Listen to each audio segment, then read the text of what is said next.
અને ડોલ લેવા આવેલી એ સાચી વાત છે. એમાં મારા છોકરીના કોણ કે સાચી વાત. હું સાહેબ માતા એમ કહું છું.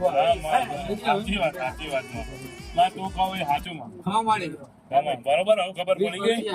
રાતે તમે માએ કીધું રાતે મેં કહી દીધું ડોલ વાળા આવ્યું કહ્યું બસ આ વાત આ રહી કહી દીધું.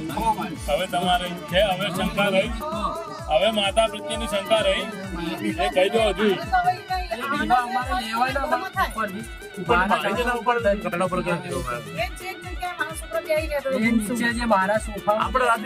રાતે વાળ્યું ને હવાર માં નથી વાકરે. ભાઈ એને ખબર છે તને ખબર થવા માંડી. ભાઈ કોણ બોલે તો સાંભળે છે દરવાજા આગળ ભાઈ. હવે મારા ભગવાન તારા ઘેર જ ખાતી પીતી ને આવતી જતી હતી ભાઈ. સાચી વાત આવતી એ તો બરોબર છે. અને તારું તંત્ર ઘરનું બરાબર